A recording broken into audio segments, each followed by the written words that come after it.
राधे राधे मित्रों, आज पौष कृष्ण पक्ष की सफला एकादशी है।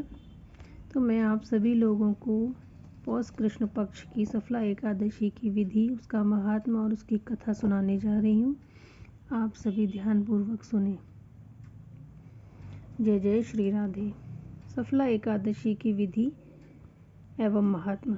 युधिष्ठिर बोले, पौष कृष्ण पक्ष में कौन सी एकादशी होती है, उसका क्या नाम है और उसकी विधि क्या है और किस देवता का पूजन होता है। हे जनार्दन, ये मुझसे विस्तार से कहिए। श्री कृष्ण भगवान बोले, हे राजेंद्र, आपके स्नेह के कारण मैं कहता हूँ कि एकादशी के व्रत से मैं जितना प्रसन्न होता हूँ उतना अधिक दक्षिणा युक्त यज्ञ से भी नहीं होता। इसलिए यत्नपूर्वक एकादशी का व्रत करना चाहिए।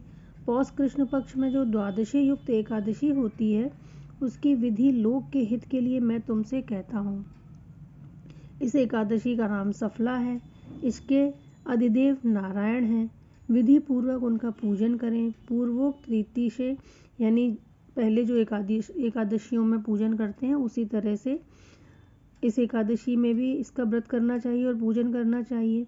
नागों में जैसे शेषनाग, पक्षियों में गरुड़, यज्ञों में अश्वमेध यज्ञ, नदियों में गंगा, देवताओं में विष्णु और मनुष्यों में जैसे ब्राह्मण श्रेष्ठ हैं, उसी प्रकार व्रतों में एकादशी तिथि श्रेष्ठ है। हे राजन, जो सदा एकादशी का व्रत करते हैं वे सर्वथा मेरे प्रिय हैं। अब सफला एकादशी पूजन की विधि सुनो। व्रत के दिन अच्छे ऋतु फलों से मेरा पूजन करें। स्वच्छ नारियल का फल, बिजौरे, जभीरी, अनार, सुपारी, लौंग और अनेक प्रकार के आम के फल और धूप दीप से विधि पूर्वक भगवान का पूजन करें। सफला में दीपदान का विशेष महत्व है।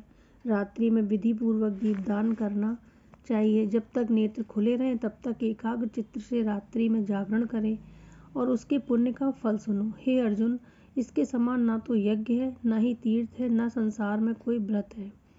अब सफला एकादशी की कथा। माहिष्मत राजा की चंपावती नाम की प्रसिद्ध पुरी थी। राजा के 4 पुत्र थे। उनमें लुम्पक नामक बड़ा लड़का बड़ा पापी था। वह पर स्त्रीगामी, जुआरी और वैश्यगामी था। उस पापी ने पिता का सब कुछ नष्ट कर दिया। नित्य बुरे आचरण में लगा रहता था। देवता, ब्राह्मण और वैष्णवों की निंदा किया करता था। राजा ने पुत्र को ऐसी दशा में देखकर उसको राज्य से निकाल दिया। तब लुम्पक अपने मन में सोचने लगा कि पिता और बंधुओं ने मुझको त्याग दिया है, अब मुझको क्या करना चाहिए। इस प्रकार चिंता करते हुए उसने विचार किया कि मैं दिन में वन को चला जाऊंगा और रात में वन से आकर पुरी में रहूंगा। यह विचार करके वह नगर को छोड़कर सघन वन में चला गया। नित्य जीव हिंसा और चोरी करता था। इस प्रकार उस पापी ने सारे नगर में चोरी की। पहरेदारों ने उसे पकड़ लिया, परंतु राजा के भय से छोड़ दिया। जिस वन में लुम्पक ने आश्रय लिया था वहां अति प्राचीन पीपल का पेड़ था। उस वन में उस वृक्ष को देवता की तरह मानते थे। उसी स्थान पर वह पापी लुम्पक रहता था। निंदित और दुष्कर्म करते हुए उसको पौष कृष्ण सफला एकादशी का दिन आया। हे राजन, दशमी की रात्रि को वस्त्रहीन होने के कारण शीत से पीड़ित होकर बेहोश हो गया। शीत के कारण पीपल के नीचे उसको नींद नहीं आई और मृतक के समान हो गया। दांतों को कटकटाते हुए रात बीत गई। सूर्योदय होने पर भी उसको होश नहीं हुआ।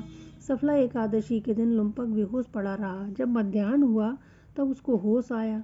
चैतन्य होने पर थोड़ी देर पीछे वह अपने आसन से उठा और वह पग पग पर गिरता पड़ता लंगड़े की तरह चलने लगा। वह भूख और प्यास से पीड़ित होकर वन में गया। उस दुष्ट लुम्पक को जीव हिंसा की शक्ति नहीं रही। जो फल भूमि पर पड़े हुए थे उनको वह उठा लाया। जब तक वह आया तब तक सूर्यास्त हो गया था। हे तात, अब क्या होगा, ऐसा कहकर दुखी होकर विलाप करने लगा। वे सब फल पेड़ के नीचे रख दिए। वह लुम्पक बोला, इन फलों से भगवान हरि प्रसन्न हो, और वह वहीं बैठ गया। रात में उसको नींद नहीं आई। इससे उसका जागरण हो गया। मधुसूदन भगवान ने उन फलों का पूजन और सफला एकादशी का व्रत स्वीकार कर लिया। इस व्रत के प्रभाव से उसको निष्कंटक राज्य मिल गया। हे राजन, पुण्य का अंकुर उदय होने से लुम्पक को राज्य कैसे मिला, ये सुनो। सूर्य के उदय होने पर एक दिव्य घोड़ा आया। दिव्य वस्तुओं से युक्त वह घोड़ा लुम्पक के पास खड़ा हो गया। उसी समय आकाशवाणी हुई, हे राजन पुत्र, वासुदेव की कृपा से और सफला के प्रभाव से अपने निष्कंटक राज्य को ग्रहण करूं।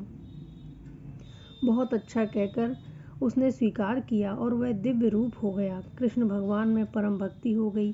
सुंदर आभूषणों को धारण करके पिता को नमस्कार करके घर में रहने लगा। उस वैष्णव पुत्र को पिता ने निष्कंटक राज्य दे दिया। उसने बहुत वर्षों तक राज्य किया। प्रत्येक एकादशी के दिन वह भक्ति में लीन रहने लगा। भगवान की कृपा से सुंदर स्त्रियां आईं और सुंदर पुत्र हुए। फिर वृद्धावस्था प्राप्त होने पर पुत्र को राजगद्दी देकर मन को स्थिर करके विष्णु की भक्ति में तत्पर होकर वन को चला गया। इस प्रकार अपनी आत्मा को वश में करके वैकुंठ लोक में चला गया।